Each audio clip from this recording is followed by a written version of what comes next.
so beautiful. Can we go inside? Yeah, let's go. Point and click. If there's something you want to explore, simply point and click to get your host's attention. Can we take a picture? Yeah, of course. Take a photo. Click the camera icon at the bottom of the screen. You can see and download your photos after your session ends. Join the conversation. There may be up to 6 other participants in your session. You'll be able to hear each other, with cues identifying who's speaking. If you'd like to say something, just click the raised hand icon. Could you get a little closer? I just want to see more of the detail. Yeah, come on. Wow, this is beautiful. And finally, if you see a turbulent bits message, that means we're working to stabilize your connection. If for any reason you're having a bad experience, click the icon in the upper right-hand corner to report the issue. All right, let's go.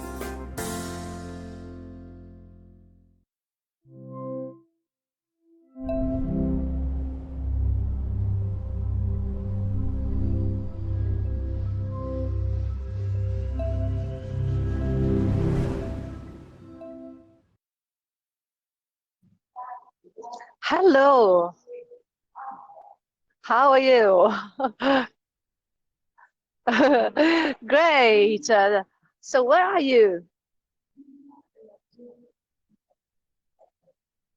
Fantastic. Oh, there we are. Now the customer has joined. Good morning. Good morning, Amy. Good morning. How are you?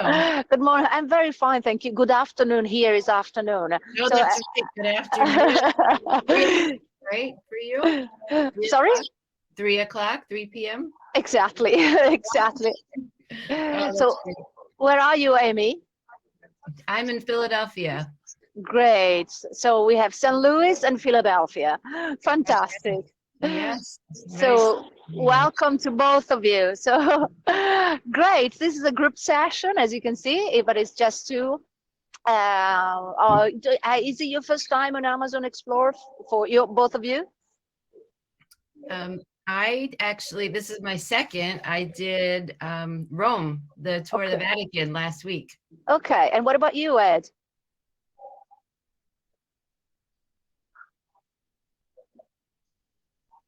Oh, great.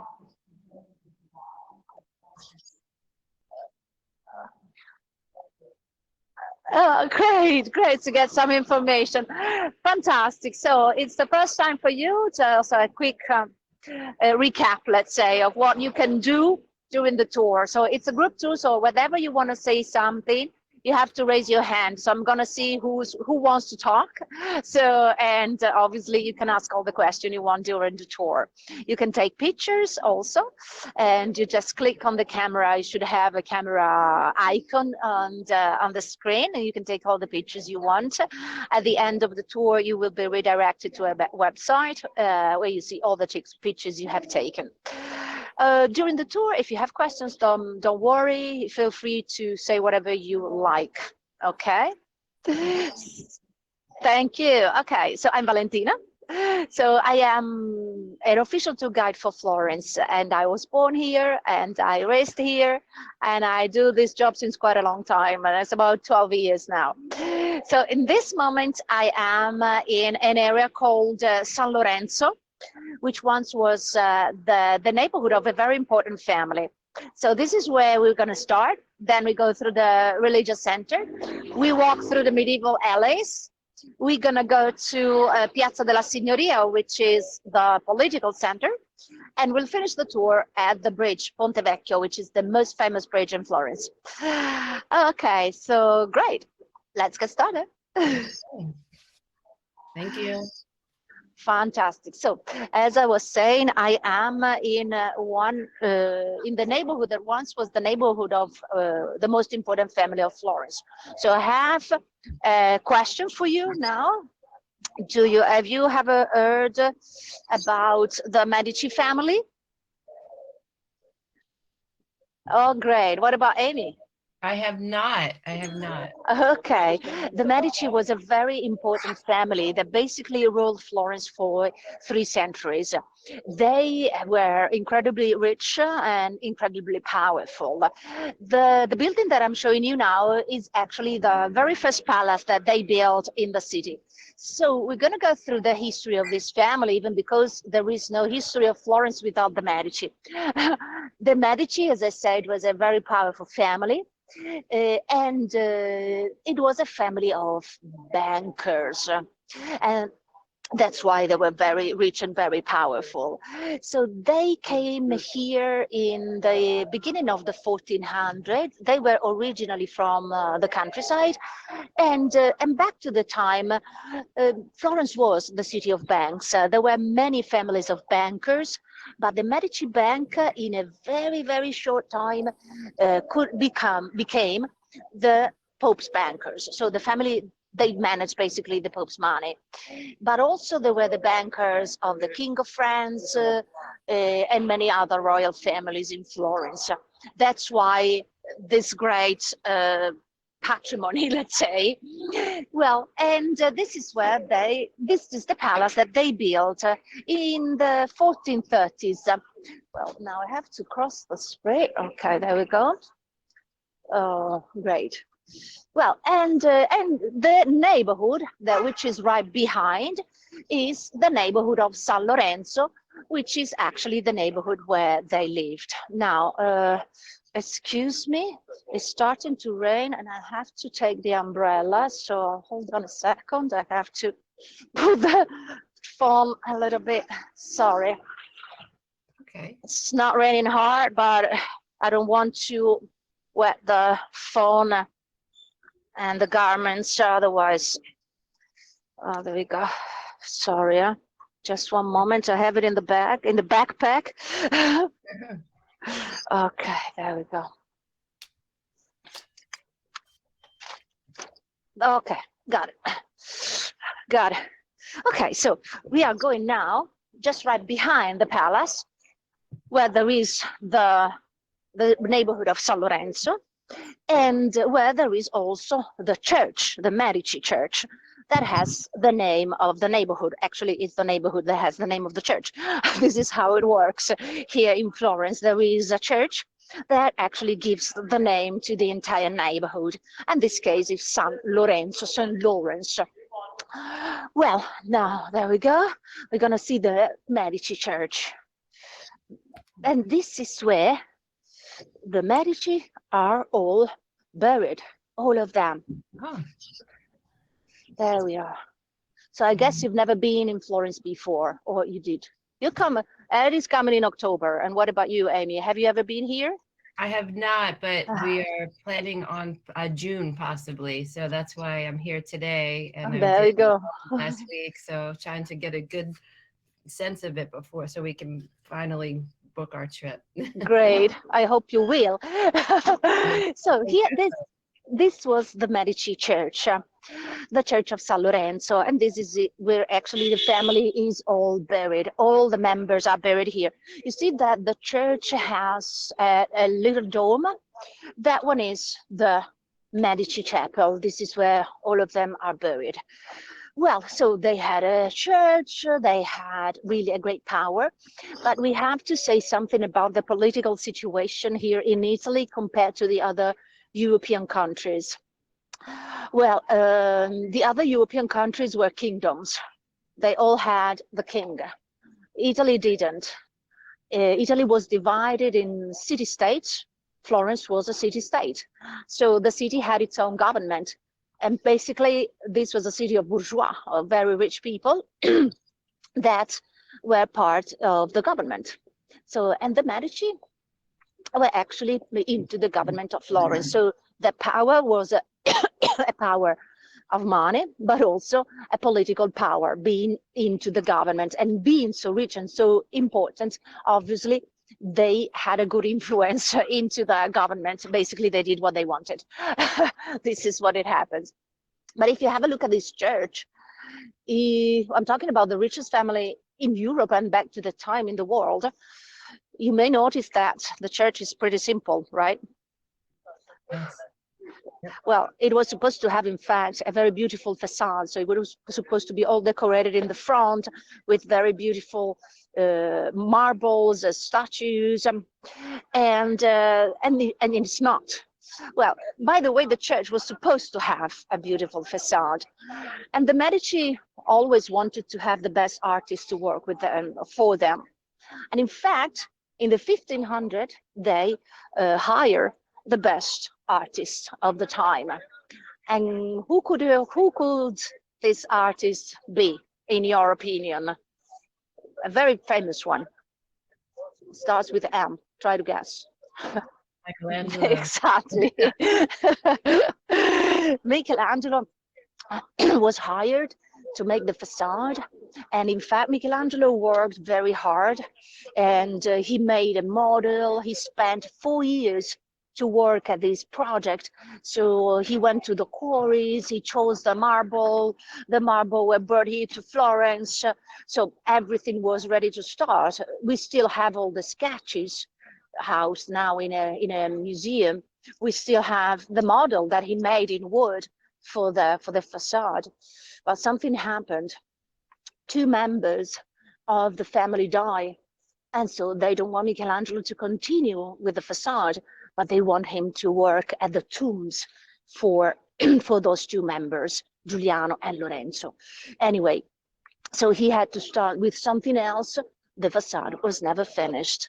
And Michelangelo then was so offended by that, because he worked for a very long time, that's the time in which, because he was from Florence, born and raised here, but he was so offended by that makes him to decide to leave Florence for good, actually, because he went to Rome and decided to work for popes, and never came back. And the facade was never done, and it's still rough with the stones. This is what actually under the churches. So there we go. The facade is still not finished. Wow. Yeah, well, now we go towards the religious center, and while we're walking, I'm going to tell you something more about Michelangelo, because he left to go to Rome, and then he died in Rome. He left Florence. He was in his 40s, and he spent the rest of his life then over there in Rome, and he died. He was very, very old. He was 89. So back to the 1500, 89 years old. It was a very old age. When he died, the Medici wanted his funeral to be done here in Florence, in their church. And so they claimed the body back. But in Rome, they don't want to give the body here to Florence. Well, the Medici, you know what? Sent some people to steal Michelangelo's body. So Michelangelo's body was really stolen, was stolen, and brought here to Florence. And in fact, the funeral was taken here, and that church, the Church of San Lorenzo, and now Michelangelo is buried here in Florence. He has a very beautiful tomb, not in this church, in another church, but with a very beautiful position. So in a way, Michelangelo came back home. He doesn't know. Probably he didn't want to. He preferred to stay there in Rome, but he couldn't decide. That's the point. Okay, so now we are getting to the religious center, where there are the 2 most important religious buildings in Florence. Just a few steps, just a couple of steps, and there we go.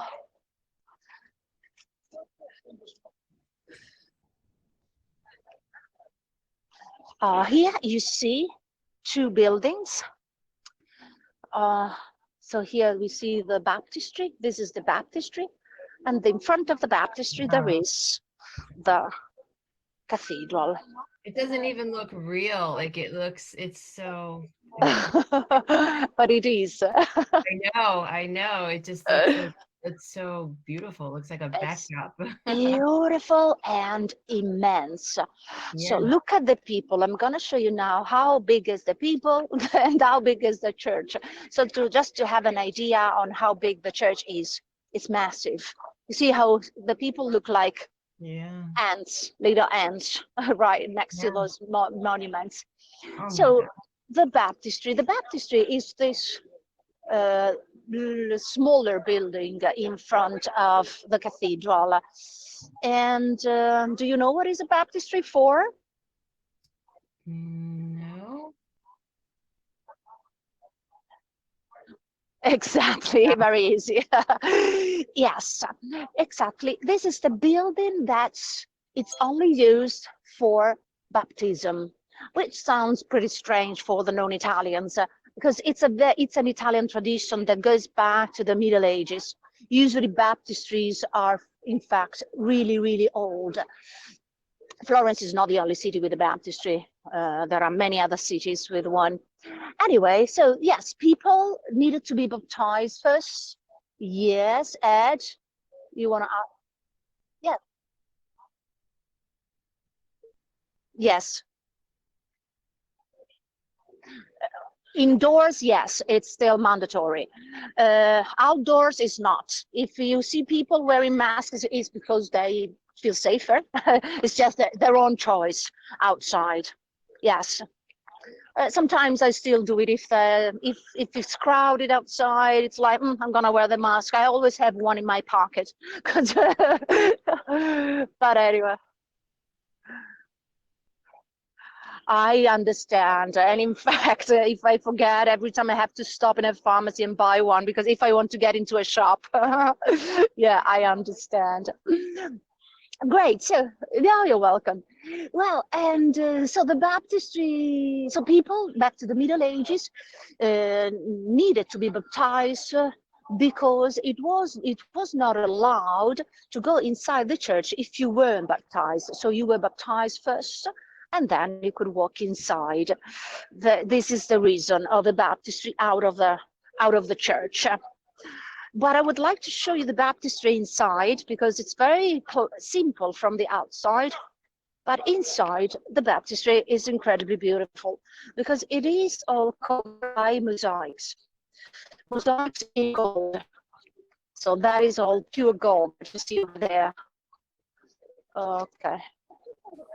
And now, let's talk about this church because the church is really, well, it's really old, yes, but it's also the longest work in the history of Florence. This work inside was here for centuries. Oh my Yes, God. It is amazing. look with the dome, with a very huge dome that actually is visible from everywhere. Hmm. Anyway, so the cathedral's name, let's start with the name. Santa Maria del Fiore. St. Mary, Fiore, you know the meaning of the word fiore in Italian? Fiore means flower, St. Mary of the flower. Oh, okay. It is, well, because flower, Florence. So basically, it's like St. Mary of Florence, because this is the name given by the Romans. The city was founded in the year 59 BC, and and the name given by the Romans was in Latin Florentia, and Florentia means blooming flower, and this is because the city was founded at the end of March, and lots of blooming flowers around in springtime, and that's why the Romans called it Florentia, blooming flower. Wow. Today the name is Firenze in Italian, but this is what's the meaning? Blooming flower, and so St. Mary of the Flower is St. Mary of Florence. Well, so the cathedral took a very, very long time to be built. It was started in 1296, but as I said, it took many centuries to see what you see now. Well, one of the greatest issue was actually the construction of the dome. The city was very rich in the 1200 because we had lots of trades around Europe, the banks, and basically the building through which a city shone its power was the cathedral. And so they want to have the biggest cathedral in the world. So they start, and as I said, the very big issue was actually the dome. So at the end of the 1300, they finished basically the church without the dome, let's say this part here, right? But when it's time to start with the dome, the problem is that they have prepared the base with a very large diameter. And the diameter is in fact 150 feet. So the problem was actually raising the dome, because obviously if you raise something that large, the structure could collapse completely. Right. Well, so they stopped to work at the cathedral, and they stopped for a very long time. I see. So for 150 years, the church was without dome. So in a day like this, it would rain inside, and it was quite impossible to use the church. I can hear a dog.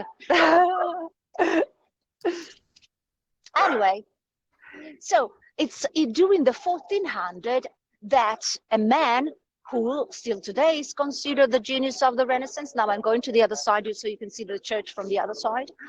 So a man who still today considered the genius of the Renaissance was able to make this dome, and he made a self-supporting structure without scaffoldings. So the dome of the Cathedral of Florence is still today considered a real miracle of the architecture for this, because this is actually the very first self-supporting structure ever built in the human history. That's why it's also so important. And if you will be able to come here to Florence, I suggest you to climb the dome, because it's amazing. The view up there, even if it's quite tough, because it's 463 steps that you have to climb. But once you get there, it's like you are on the top of the world. And if you are coming, I suggest to take the ticket in advance online, because there's always many people, and if you got here, and probably you won't find the tickets, but if you reserve in advance, it's much better. There we go. I'm on the other side.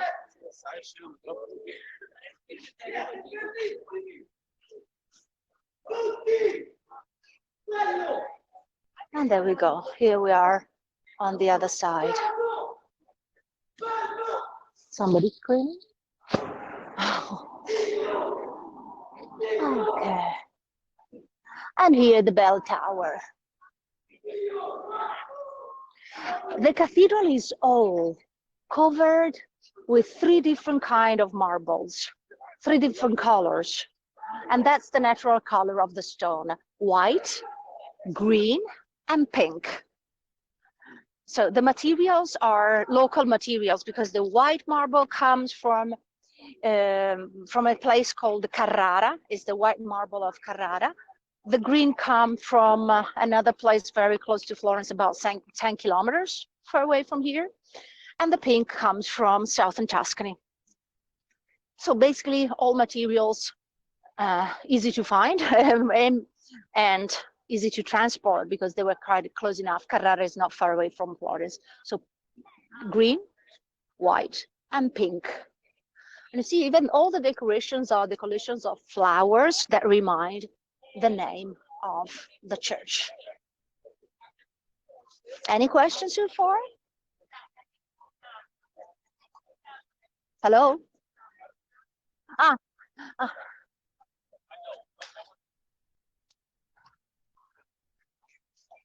Yes.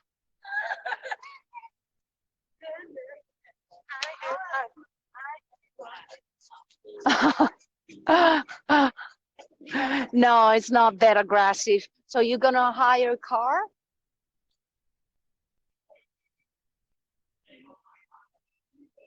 Mm-hmm. Okay.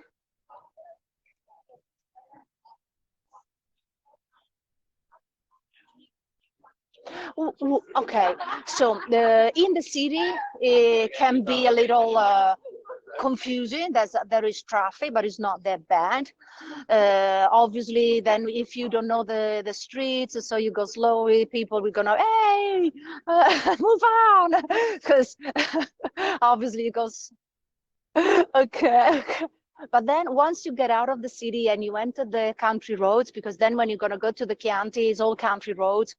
It's a country road, so it's gonna be okay. Don't worry about that. So maybe in the city, but it's more or less during the rush hours that you may find lots of traffic, like very early in the morning from around 7:30 to 8:30, 9 o'clock. And then in the evening when everybody's going out, so around from 6 to 8 p.m. So it's a little bit more traffic. But otherwise, Florence is not Rome. This is Rome. I never drove in Rome. Every time I go, no, Rome, I would never dare to drive there. I take a taxi when I go or public transport. But here in Florence, unless you find really the rush hour, that can happen. But the people, the city center, first of all, is close to the traffic. As you can see, there are no cars here. So exactly. Exactly. So you can't park you can drive, you cannot, unless you are a resident or a taxi or whatever. You need a special permission. And then honestly, when you're in the city center, the beauty of Florence is that you can walk everywhere in Florence. You don't really need a car to move around the city center. So, and if you need to go out of the center, but I don't think so because there's nothing to do for a tourist to go there. I mean, there are very excellent public transports. And so basically, but obviously if you go to the countryside, yes, you need a car, but at this point, it's very calm and quiet. Country roads where you go slowly, smoothly, without any problems. Oh, you're welcome. Here I am now. I'm getting into the medieval alleys. So we are going to go now into the medieval part of Florence. And here I'm showing you the typical medieval house. So you see the tower here that I'm showing you now? Mm-hmm. This one. Oh, there we go. Well, this is where people lived during the 1200 and 1300. Well, the city was made all with towers, a completely different skyline. During those 2 centuries, all families lived inside towers, and actually there was a tower, 1 tower per family. So during the 1200, Florence had 150 towers. So lots of them, because only 1 family lived inside one. And here we are. This is the most ancient neighborhood part of Florence. So you see with the little alleys. In the city, back to the Middle Ages, there was not very large streets, but this is what it was. And now I'm going to show you another tower, which is still entire, because some of them, they have been cut and made them short. There we are. This is the tower. Well, people lived in towers for a reason. It was not just Florence with the towers. Many other cities in central Italy used to have those kind of houses. And this is because, as I said, we were all independent republics, all city-states, and we were all enemies. And the tower was actually the best way to defend yourself. Nobody could climb the tower, well, unless they had a ladder, because just to give you an idea, now here we see the door, right? But the door was back to the Middle Ages up there, basically more or less where you see the stones coming outwards. Here, the main entrance. So every time you needed to go home, you had to take a ladder. But even to move inside the tower, to go from one floor to another, you needed a ladder because there was not a staircase inside. So all was made to defend yourself, basically. In case of attack, you could pull up the ladder and you were safe. And yeah, very stressful life, honestly. No, now they are luxury apartments, by the way.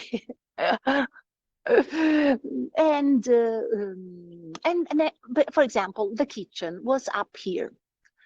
And do you know why? Try to guess why the kitchen could be up there. Or you're almost there.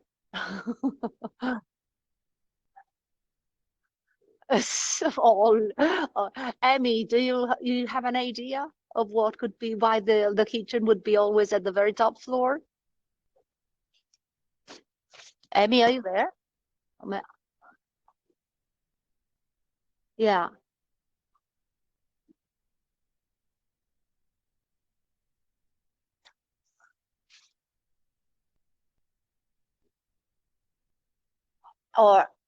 Or fire. Fire. In case of fire, you could escape from the tower, right? If the kitchen is up there and there's a fire, I can run away. But also, only the roof would burn, and not all the house. Oh. Yeah. I am here. I apologize. I was Okay. Yeah, you weren't hearing me, but that I would have not have guessed that answer. So I just learned something else new today. Thank you. No, I'm asking if you're there because sometimes I lose people, connectivity and stuff. And so if I don't hear you, I'm worried. Oh, maybe I lost him. But No, you're I'm there, here. Thank okay? you. Yeah, so very uncomfortable life.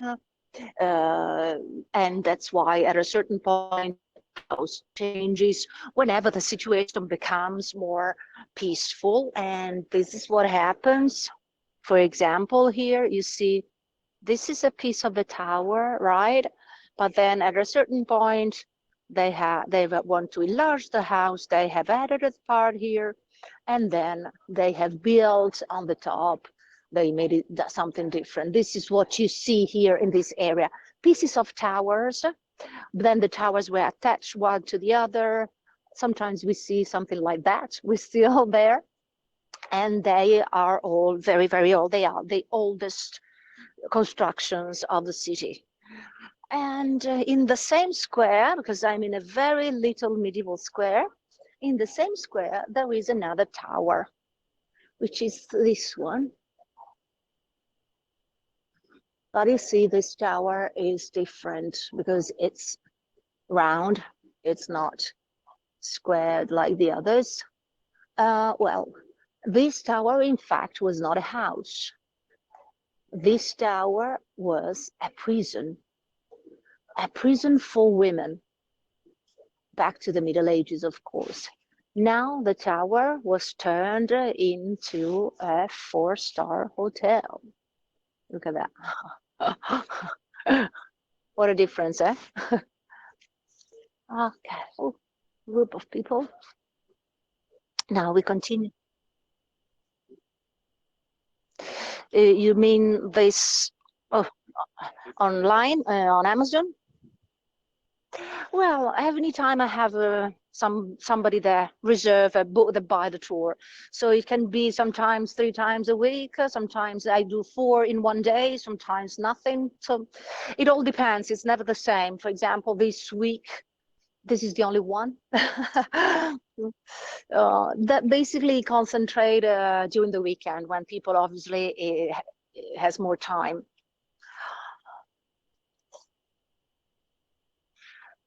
Oh yes, but even when I work live, I mean in person. So, so oh, I can leave you my email address if you want. You can contact me at the end of the tour. I mean, you can contact me, and I'm gonna be very glad. So yeah, so here I am in between two towers. So here you see the street, how small it is. It's actually a small alley, and right in front of me there was once another tower. So lots of them all next to each other, but this one you see that has been attached to the building. They have enlarged them. Obviously the tower was very, very uncomfortable. Now they are very beautiful apartments. And today to buy an apartment inside the tower costs a lot of money. Okay, so in the meantime, so we are now going towards the political center of Florence. Oh, if you want, you can write down my email address in the meantime while I'm walking. It's Valentina Longo, Longo, one word, at me, me, yes, .com. So for both of you, just say we were together with on Amazon and stuff. Just write it down, because so I know it's you. Okay. Yeah, thank you. Okay, here we see another very medieval square. So back to the Middle Ages, squares were very, very little. There were not big squares. This is one of them, or the other one we just saw before. Big squares were in places where there was the necessity to gather many people at the same time. So in front of a church, or I'm going to show you now at the political center. But if there was not this kind of necessity, of course, there was not a big square, so just small alleys. So, and right in front of me now, we are getting to Piazza della Signoria. And Piazza della Signoria is actually one of the most beautiful squares in the world. There we start to see the Palace of the Government in the end. And while you walk through the medieval alleys, you may find also those rings around. Do you know what are they for? Try to guess. Yes, horses. Horses, yeah, that kind of a parking lots putting around the city, just in case you wanted to stop, you could leave your horse over there and do whatever you needed to do. So the square that I'm going now is called Piazza della Signoria. There we go. Signoria was the name of the government in the Middle Ages, and for a long time actually. Signoria, the word signoria comes from the word signore. Signore means lord. The government was actually composed by the lords of Florence, by the signori. So signori, signoria. And here we are now. I'm going to this in the center of the square. So I was saying that the square is considered one of the most beautiful squares in the world, and also is considered an open-air museum, because the square is all decorated by statues, and almost all the statues date back to the 1500. There we go, we see the lodge with all the statues. Now I'm gonna have a 360 degrees turn so you can have a better view of this square.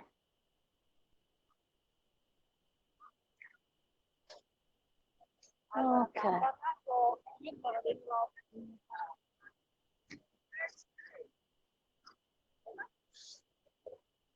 There we are.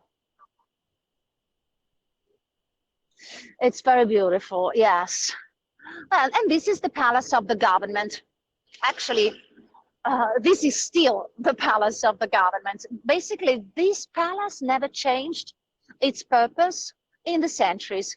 It was built to house the government, and today it houses the city hall. So basically, it's still the political palace. Okay. Well, you see that the palace has a shape of castle. And this is because of the same reason of towers, self-defense. Also, the government needed to defend itself from the enemies. And so here there's a corridor where the guardians used to walk night and day. And that's the same thing up there. It has a bell tower because the bell rang in case of attack and people could get ready for defense. And here you see the square is all decorated with the statues. The statues were put in the 1500, and it was the Medici family, because the Medici lived for a very long time into the palace that we saw before. But in the 1500, the Medici take the power over the city. So there is no more government, but they are the only governors. And so they decide to move into the palace of the government. But this was a palace where nobody ever lived before, so it didn't have any apartments. And in fact, you see that this part here is attached later. It was attached in the 1500 to create the Medici apartments. The Medici also decided to abolish the square with statues. And there we see the statue, the equestrian statue. So it's Cosimo, the first of the Medici, riding the horse. But then we have the fountain of Neptune. It was Cosimo the first who wanted to put a fountain in the square. And then we go. There we go. I'm going to go a little bit closer so you can see Neptune. There we are.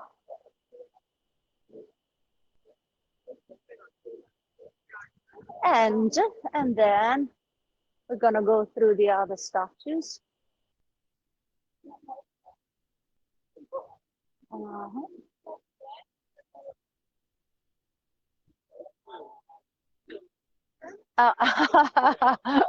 Yes, it happens. It happens quite often.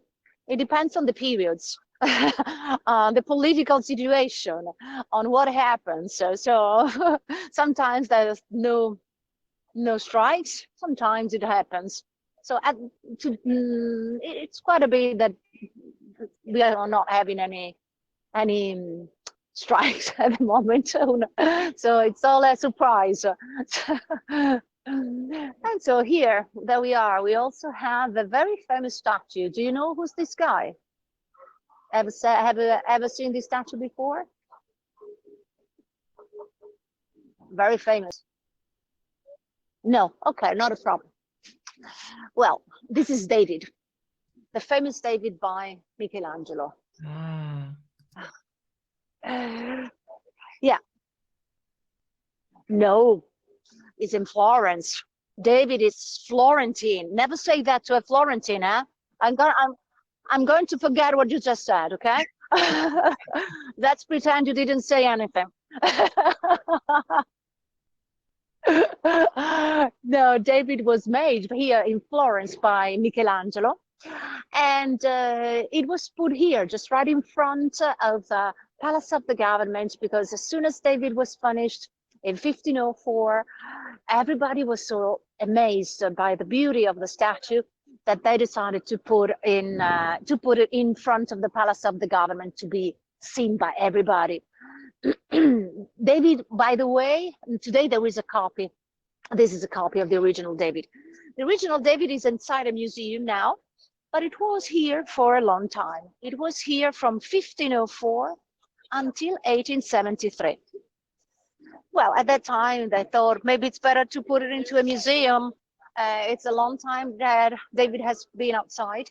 And so it's now in Florence at the Accademia, the Museum of the Accademia. So here Michelangelo represents David that goes to fight against Goliath. And it's a moment right before he goes to fight. And in fact, he's holding here on his left-hand side the slingshot, and on the right-hand side he has the stone. And then next to David, there is Hercules and Cactus, but that was made by another artist. Baccio Bandinelli was his name. And then under the lodge, all the statues are still original statues. We have Perseus, we have the abduction of Polissena, which is a subject from mythology. At the against the wall, right at the end of the lodge, there are Roman statues of the 2nd century AD. And to the right, there is the abduction of the Sabines, this one, and Hercules and the Centaur right in the back. They are they all date back to the 1500, except for the statues on the against the wall that date back to the 2nd century AD. So Valentina, you're just able to walk right up. There's not a line or a crowd to get as close as you are right now, because that seems pretty amazing. Yes, it does. Well, today it's pretty calm. It's Wednesday, so you can see I'm going to show you the square. Yeah. Now there are not so many people around. Right. During the weekends, it's more crowded. Okay. Obviously, because even there are many people that come from out of Florence, to have a walk, or Right. they come here for the weekend from other cities. So Okay. it's more crowded during the weekend. But I have to say that now the tourism is restarted after all the COVID and stuff. Yeah. And but I have to say that it's more enjoyable. Can you say that? Because before COVID, believe me, it was hard to walk in this square or at the cathedral. It was so crowded of people that you really had to fight, and it was really over tourism. Yeah, I bet. So I'm probably coming at the worst time in June, when it's probably going to be very crowded. And well, this year I see. Well, I have to say that at this time before COVID, it was already very crowded. So I can see that this is much quieter, and it's easy for us to work, and it's also more. It has more. There's more pleasure for the visitors as well. sure, more enjoyable. Yeah. Absolutely. No, I don't think that June. Probably it will be a little bit more crowded than this for sure, but not as it used to be before. I'm pretty sure about that. I can see from the bookings I have, because I remember the past years, starting from February, my agenda was pretty full already. Now I see that it's getting full slowly, a little bit slower than it used to be. Wow. So when you, and I'm sorry I don't want to take over everybody's time, but when we book individually, if we want to come in June, or when Ed comes in October, how do you book, like by the day, by like how much, like half a day, like how does that work if we want for a guided tour? For me, for example, yes, whatever you like. You want a half day, we can do a half day. You want a full day, or you want 2 half days, maybe. This is what I suggest. It's better to do 2 half day, because 1 full day, it can be very, very tiring at the end. So it's better to do the morning, you do a walking tour, you can do the museums, at the afternoon you rest, you go shopping, you walk around, you take your time, and then the following day you do something else. This is my suggestion. Because otherwise it can be too much, 1 day, 6 hours. Then when it's hot in June. So yes, it is. I know, if it's my only time I get to then go. If you want to visit museums, you just tell me what museums you would like to visit, or if you want me to give you an itinerary, suggestions, you write me and I write you down some suggestions. I will take care about ticketing and stuff, reservations or whatever. Amazing. So thank you. That's really helpful, because yes, I was wondering about itineraries and if that's something. Sure, I know that you have no idea. Well, obviously, if you've never been here before, so I can give you some suggestions, also restaurants or whatever, or excursion out of Florence, anything. Thank you.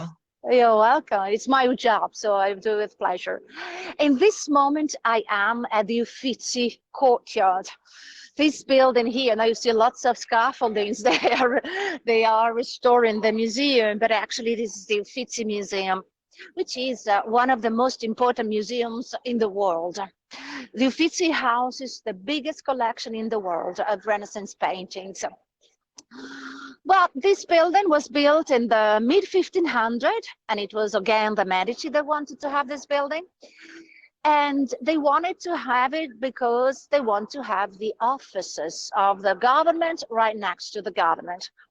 And in fact, this was the palace of the offices, and the word Uffizi in Italian, obviously the Italian spoken in the 1500s, Uffizi means offices.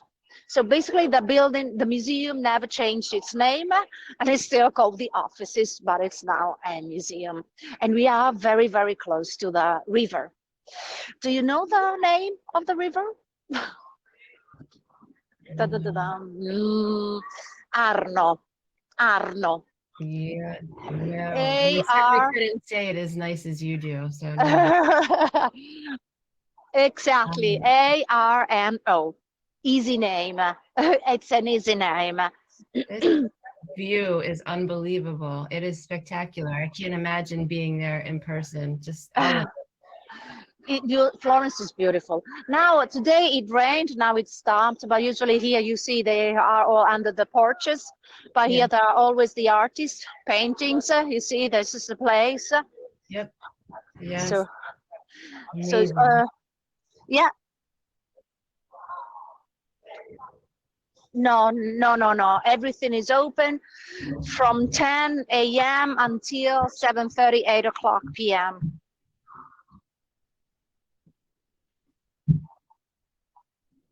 Restaurants, yeah, they actually open around 7:30. It depends on the restaurant. And during the day, they open, for lunch, they open around 12. Yeah.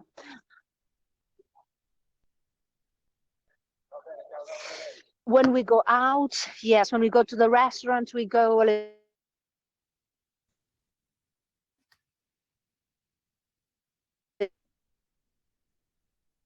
Uh-oh. Yeah, we're frozen.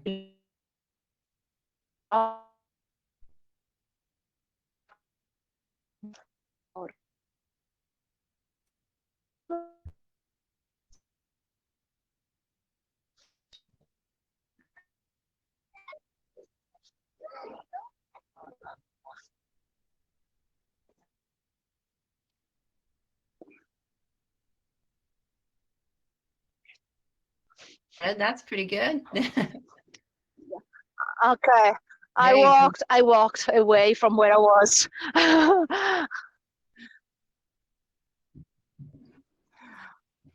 Oh yes, then I stopped because I couldn't hear you anymore, so I didn't say anything else. Can you hear me now? Yes. So I'm not gonna go up there. Great. Dinner. See, it's around 8 at home. We ate around 8:30. When we go out, a little bit later, 8:30, 9 o'clock, sometimes 9:30, but it's quite late. But yeah, but you can find restaurants open until 11, more or less, 10:30, 11 at night. Not a problem. Food wouldn't be a problem in Italy, don't worry.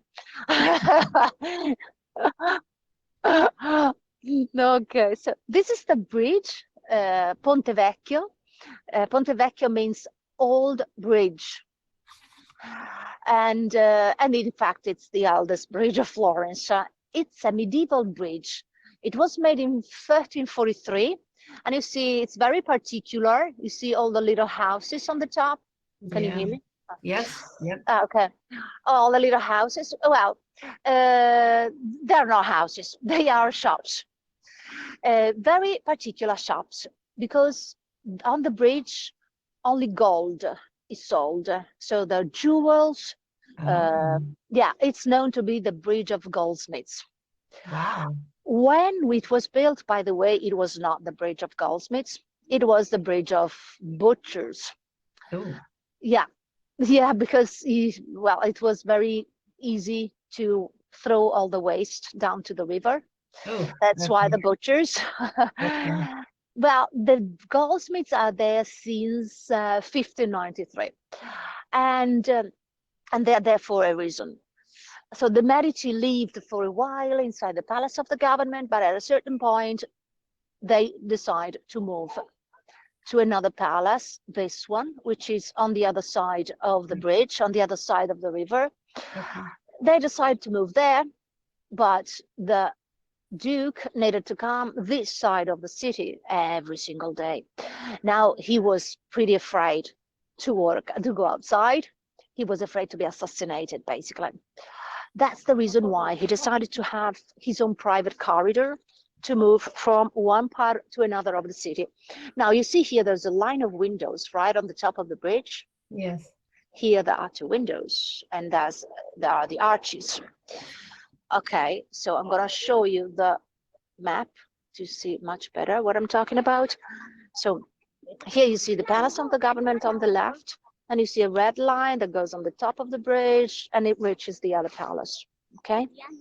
Well, this corridor was made in 1565, and the Cosimo started to use it immediately. But there was a problem with the butchers. The smell. The smell inside the corridor was unbearable. And this is the reason why in 1593, all the butchers were sent to the market and replaced with goldsmiths.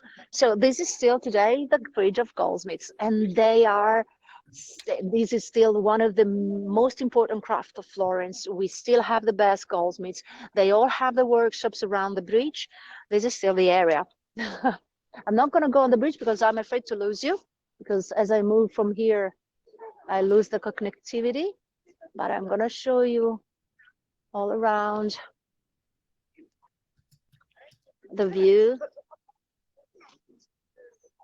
Okay. The hill up there and the view from the river. Wow. Oops, scusi. Yeah, today the weather is a little cloudy, but it's beautiful anyway. I'm gonna try to go on the bridge, or at least and see if I can show you a little the goldsmiths and all the beautiful jewels sold on the Yes, bridge. I would like to be there. Okay, so if I lose you, I have to go Yeah, we're losing back. you. It's like we're not getting, you're buffering. How is it going now? You're there you go. Okay, okay. Because I'm not gonna go under the corridor. You see, this is the corridor I was talking to you about. It's up Yeah. here. And so the Grand Duke used to walk up there. So the corridor is still, now it's closed for restoration, but it's always usually open. They are probably finished the restoration in October, and it's going to be reopened again. So you can visit the Uffizi and then walk through the corridor and reach the Pitti Palace, which was the Medici residence, actually the last residence. But and now it houses 5 museums. Because what I didn't say about the Medici is that they were great, they were powerful, they were rich, but they were great patrons, and they were great art lovers. So then basically, Florence is still today the cradle of the Renaissance, the center of the arts in the world, is because the Medici have financed and spent a lot of money in art. Their palace was all full, completely full of artworks. And many artists of that time basically own their careers to the Medici. Michelangelo, Leonardo da Vinci, Botticelli, Donatello. They're all artists that they started with the Medici because they believed in them and they have financed them. Oh, I never knew that. That's amazing. The Medici weren't here. So that is the entrance of the bridge. And I'm going to show you. There. There we go. Oh, wow. Oh, wow. They're very beautiful. Oh, yes, we are. And my husband's not coming, so I'm going with girlfriend, so I'll just exactly. And they're all like that. I'll just take the credit card, Ed. Take his credit card, of course. Well, okay, let's see. I'm gonna show you the views from the bridge, How is the dollar from now? the I'm middle of curious. the bridge. The I dollar. have no idea. I'm curious. I'll have to look. No, we're losing you again. Wow. I'm losing you. Oh, now you're back. You're back.